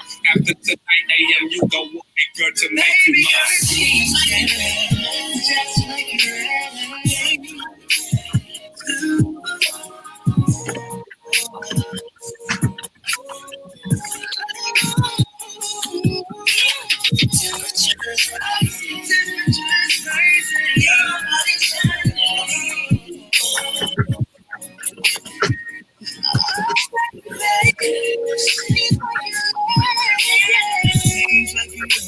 Just like whatever floats your boat, let me take you.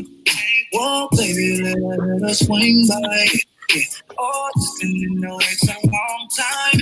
I'm on my mind. Yeah, I'm trying to get that body stares on me. And it seems just like you wanna have me. In my shot, I gotta try.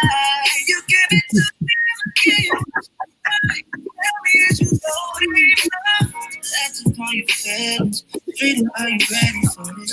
Sailing, girl, it's 1 a.m. and the mood is getting heavy. Quit acting like you are if you're not. 'Cause baby, girl, it seems that way.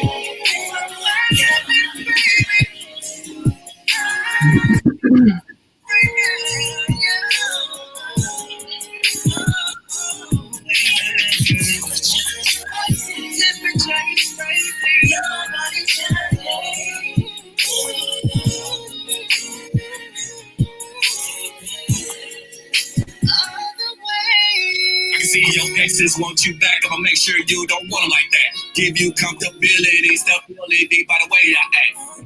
You dig with both these hands sentimentally. Make you say my name to you, yeah, unforgivingly. Grab you real close to me, watch stroking you the 3rd degree. Let you rock this long, watch your got perfectly. Give me all of you, girl, don't hold back, I'm trying to take your soul. Hurt all of your heartbreak, a handyman that makes you whole. I can turn you out. That will make you shout, daddy. Let's pretend you are my nurse and I'm your patient, being nasty. Baby, check my heart, beating pulse. I'm anxious like you are. The nightcap I am giving you will have you going down the spire.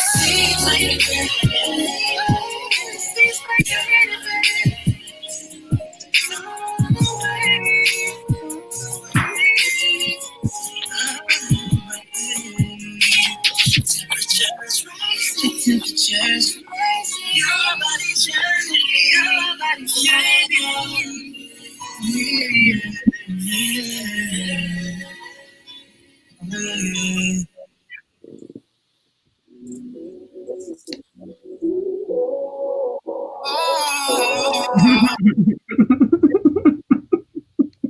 That's what happens when I get to dance and just forget what I'm doing. Like, oh yeah, that's right.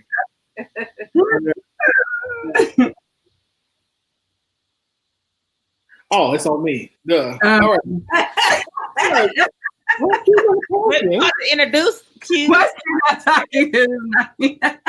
Where's your bio, bro? Where's your bio? Q. Duh. Sorry. My bad. I promise I ain't anyway. So tonight in Wisdom is we're doing what's called Winford's Wisdom. I don't do this very often, but I'm gonna do it tonight. So yeah, I forgot how to start this. Anyway, tonight we during the night show we've had the opportunity to discuss some great topics. So we had Daryl Crater when we were able to talk about the importance of mentoring and how mentoring young Black boys can help them become better men. Then we were able to talk about rebuilding our Black community with Councilwoman Nikki Nice, where we learned that not just what she's doing, but how we can all become a part of building an even better community. It seems to me like the theme for tonight is building the broken or building so it won't become broken. And so as I prepared for tonight, I pondered and thought, how do you fix something or someone that's broken? How do you take something that's been shattered, like someone's trust or a community, and rebuild it?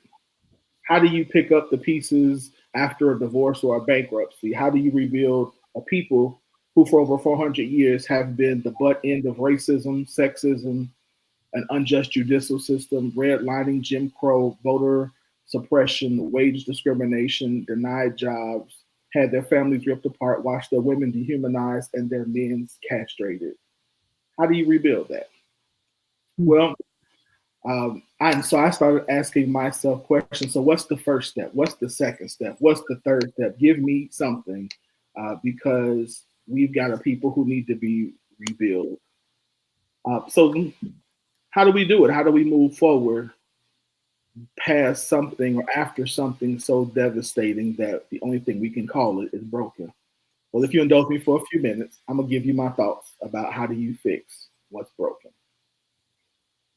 In order to fix or to rebuild something that's broken, we must all take a moment, and notice I did say a moment, to mourn what has happened, whether it be a relationship ending, being fired from a job, being the victim of abuse, assault, or systematic oppression and slavery. It's important to mourn. By definition, mourning is the expression of deep sorrow for someone who has died or a serious loss. Mourning is a time of sadness because of a loss. And no matter what kind of loss we have experienced, we must give ourselves the time and the space to mourn and to grieve what has been taken from us. Reality is, a loss hurts. And when we hurt, we should allow ourselves ample space and ample grace to mourn. Mourning does not mean that we give up. It doesn't mean that we accept defeat, nor does it mean we are weak. Mourning actually gives us ample opportunity to reflect and to remember. We should remember the good times and the bad times. We should remember the ups and the downs, because the better we mourn and grieve, the better we learn, and the more we have opportunity we have not to do it again. So we should take the time to mourn. Now, mourning can't last forever. And as soon as we finish mourning, then the next thing we need to do is we need to learn how to find our hope again. And hope is such an amazing and needed emotion when rebuilding. Finding our hope is the same as finding our dream again. There's a story in the Bible about a man named Joseph. Joseph was given a dream by God at an early period in his life. Joseph was so excited about this dream that he went and told his brothers and his father about the dream. When Joseph's brothers and father heard about this dream, they became jealous and decided that it would be their sole goal to make sure that Joseph's dream did not happen. So they sold him into slavery. This began a series of events in Joseph's life that would have caused the rest of us to quit. However, Joseph remained hopeful because Joseph knew the dream. Joseph never stopped doing his best. He never stopped doing what was right. He never stopped fighting because Joseph had hope. And if we want to rebuild what's broken, we need to reimagine what life, what love, what ownership, what wealth, what health, what a healthy neighborhood, what a healthy education system, what good relationships look like all over again. And then, after we've obtained the dream, after we obtain hope, it's imperative that we then take action. We must execute. Being broken does not have to be our final destination. I'm going to say that again. Being broken does not have to be our final destination. But if we lack execution, we will never obtain what we dream about. Execution requires a plan. Yes, I said it. Execution requires a plan. And too often we allow ourselves to be sidetracked and sidestepped by the period of planning and execution, because dreaming is all about pretty pictures and happy endings, whereas execution is about late hours, hard conversations, dirty hands, hard work, going back to school, learning new skills, saving your money, doing your own hair. I can keep going, but execution is hard. W.E.B. Du Bois says that the worker must work for the glory of his handiwork and not simply for pay. He also says that the thinker must think for truth and not for fame. After we execute, after we begin to execute the plan, our priority must then turn to unity. Anytime we as a people learn to stay together, we realize that we are greater together than we are apart. Du Bois also says that now is the accepted time, not tomorrow, not some more convenient season. It is today that our best work can be done, and not for some future day or some future year. It is today that we fit ourselves for the greater usefulness of tomorrow. Today is the seed time. Now are the hours of work, and tomorrow comes the harvest and the playtime. Ladies and gentlemen, as we fix what's broken, we must realize that it is unity, that it will take unity to put broken things back together. This is important, an important part of the plan. And it's usually where we lose, because often there are a bunch of people who want to be bosses and not enough people who want to be workers. At all costs, we have to learn to stay together. There will be pain, but we got to stay together. We'll mess some stuff up, but we have to remain unified, because together is the only way we will win. The truth is, fixing what's broken is not easy. However, it's worth the effort and the sweat that is necessary. When we fix what is broken, we have the opportunity not only to rebuild our lives, rebuild our relationships, rebuild our money, rebuild our hearts into something much stronger than it was before, because now we know that we have the wisdom and the confidence that we can do and become whatever we want. We now understand that inside of each and every one of us is the will and the determination to become the best community, the best parents, the best leaders that we have ever been.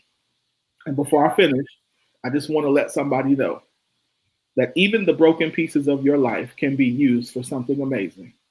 You have not experienced so much brokenness that you cannot recover. If you still have breath in your body, it is proof that you can still get back up. There is no dream too big for you. There is no brokenness that has made your goal impossible.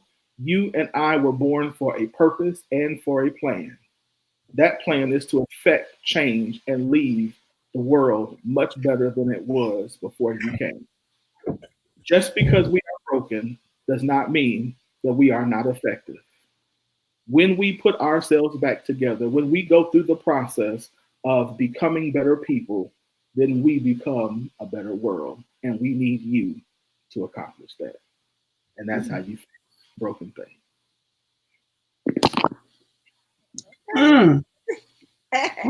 Where's the plate? Pass the plate. Boy, that execution piece, I couldn't shout, because I'm gonna let you finish and all, but it had me shaking in my seat like that. That was good word there, bro.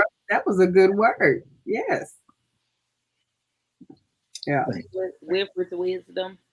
Mm-hmm. I like it. I don't put that in the rotation. I don't put that in the rotation. Yeah. I got you. There you go. Thank you, man. Well, I guess it is time to close us out. This has been a really informative show tonight. Yeah.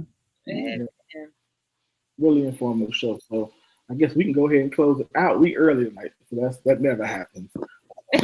Rambling for the extra minutes. Very early. So, Kel, take your time. Let's go ahead and close the show out. Well, like always, I had a good time. Thanks again to Nikki Nice. I enjoy listening to her and her banter and her candidness, and that's what we need in politics. So I hope let's support her. I know I'm gonna do my part, if not at least one or two events, because I do business on the east side. Yeah. So definitely need to do our part and figure out how to help her out. So I really enjoyed that segment. Kudos to BB Mentors. I was looking at their website, and it is awesome. We love the kids, and we have to save our young black men. And just from the looks of everything they're doing, it is a really awesome program. And I encourage everybody in the area to continue to support them. They've been there 25 years. That is great. Right. That in itself is so impressive. You know, it's in the world of the nonprofits and all of these organizations that set out with all these good intentions and kind of feel, can you imagine what has transpired over 25 years, the obstacles and the wins and all of that have come to be a business and to be in the saving of Black boys. Mm-hmm. Yeah. You know what I'm saying? Like that in itself, and to be sustaining and thriving 25 years later is amazing. So yeah, send that man a donation ASAP. Send him some money. What else? Oh, it's of course to the panda for his wisdom. Yeah, very good. You know, we like to be. We said we want to raise the conversation, and we definitely like to find solutions in our conversations, no matter how big or small. I like the fact that we, our team, are very action oriented, or solution based, and I like that your speech goes with that. Like, okay, here's the problem. We know there's something now. Here's a way you can fix it. So yeah.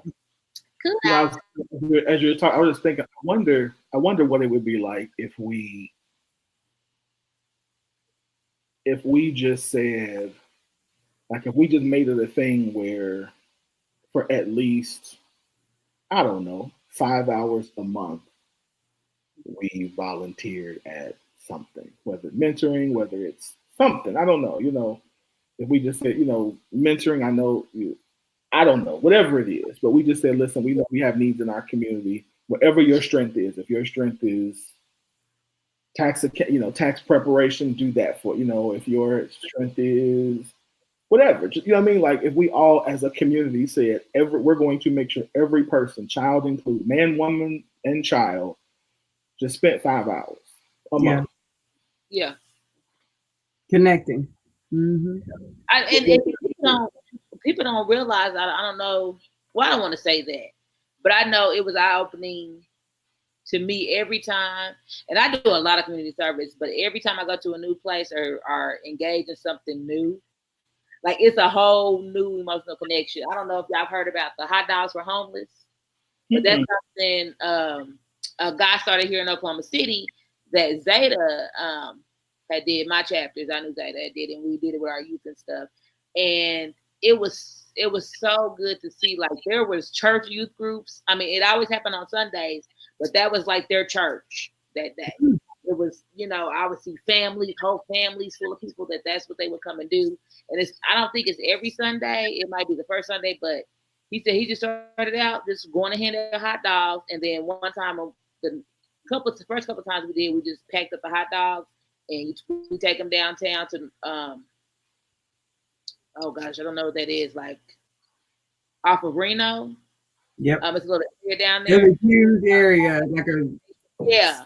And we went there and hand them out. And so the last time we went, we actually took we took socks and like little care packages with like deodorant and toothpaste and all that kind of stuff. So I mean, there's so many things that's probably going on that you don't even know about, that you can just jump in, and people need the help because they started something and they grew. So I'm sure y'all can definitely look that up in Oklahoma City.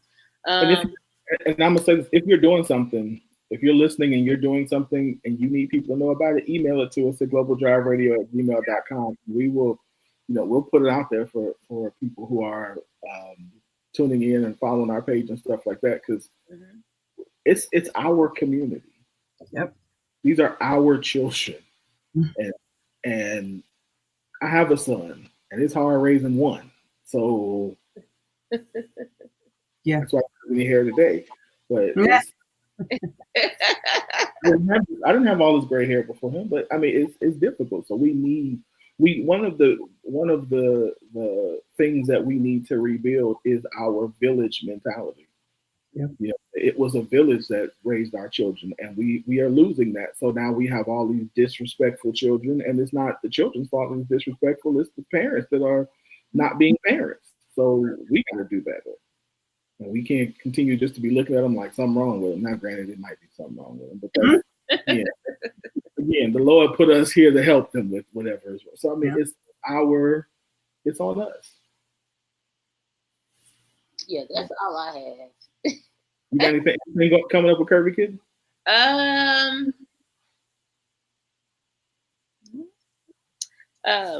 The new stuff coming out. What's up with the new that green dress? When that coming out?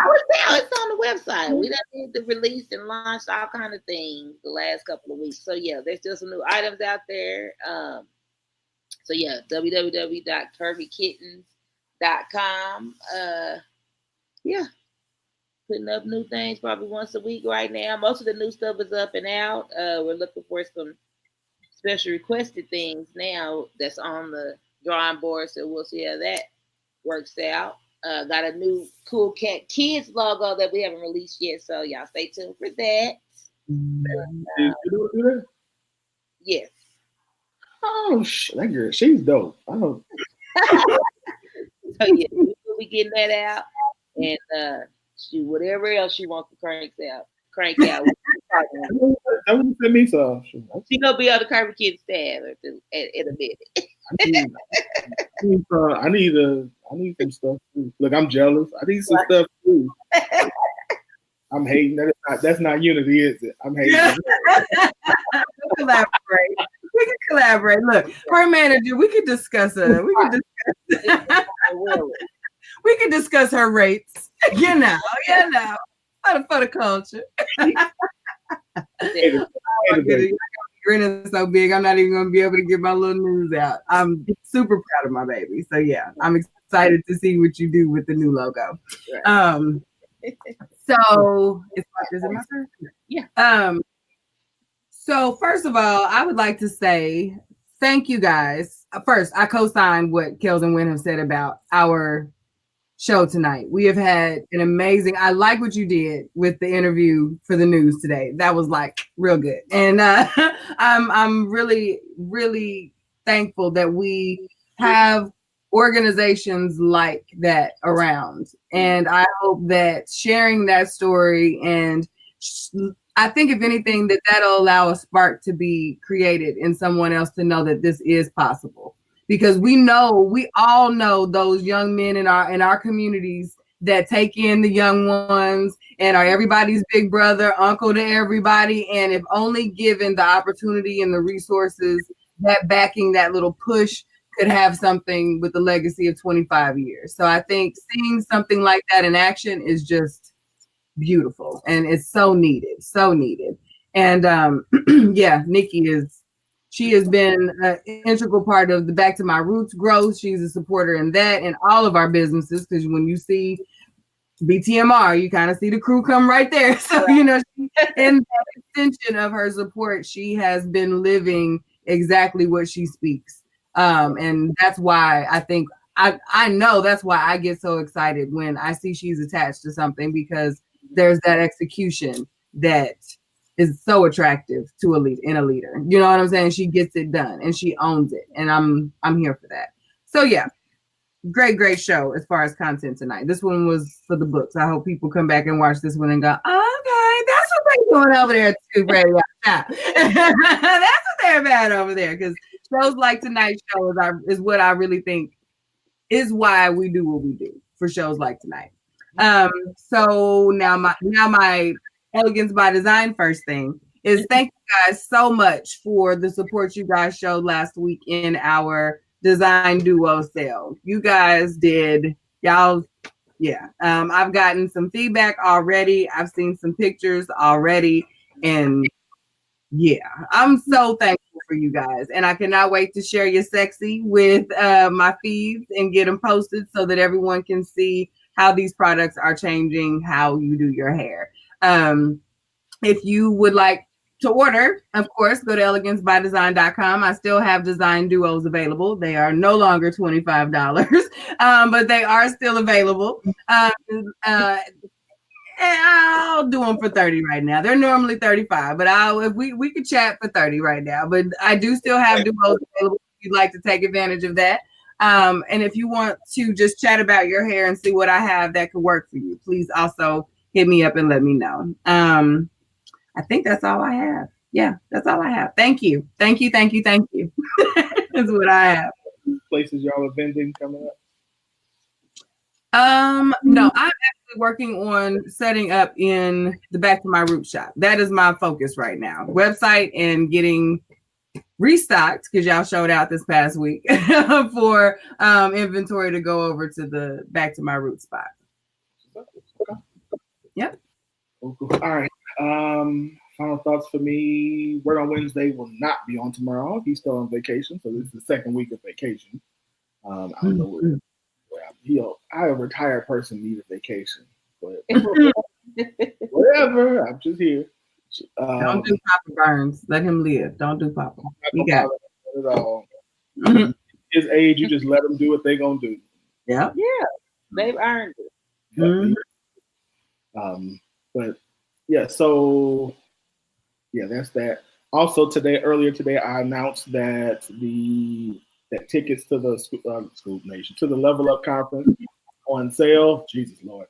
And are on sale right now for $59. So you get the full conference experience for $59. You don't have a whole lot of time, so you need to get registered today. So you go to the website at levelupchicago.com. Also, we announced that we added Richmond Punch, who is a violinist. He is an awesome violinist. Y'all need to check out his videos if you've never heard of him. But he will be there to entertain us, along with Mother Maybelline and some other stuff that's coming. So y'all, I can't announce that yet. So definitely you want to get registered for the Level Up Conference. That's in addition to the great teaching that you're going to get in the areas of faith, family, and finance. So again, www.levelupchicago.com to get registered for the conference.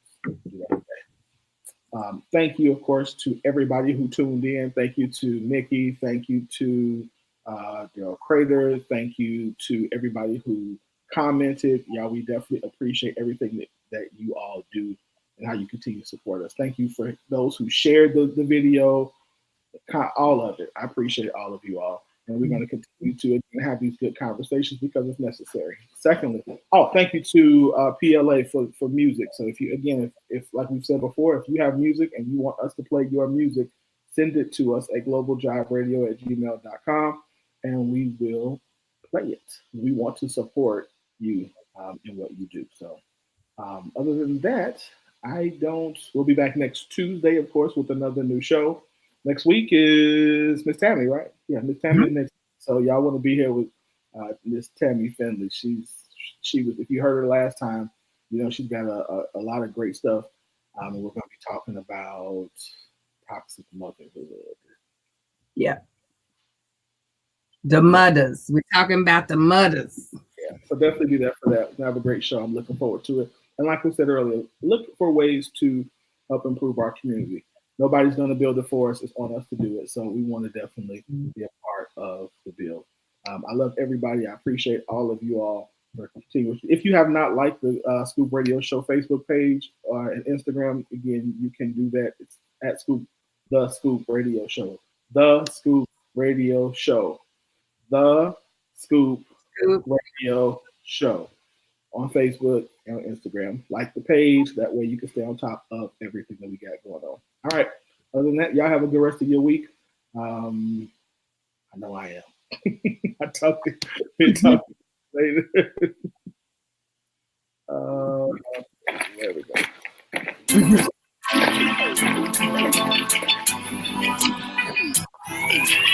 That's a whole wrong song.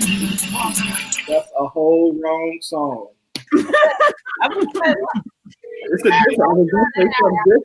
It's something different, but still, that was the wrong one. It's the right song. When you look at yourself in the mirror, tell me, are you happy what you find? It's not the right stuff. This is what I meant.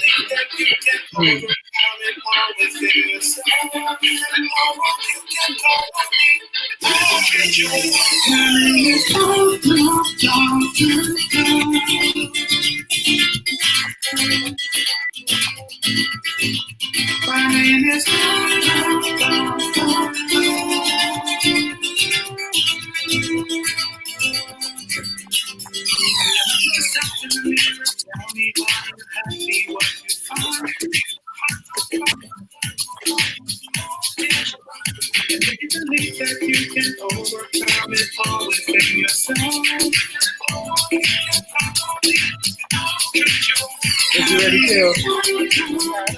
All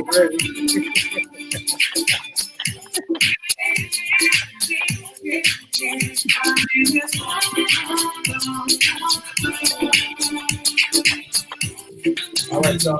Have a good night.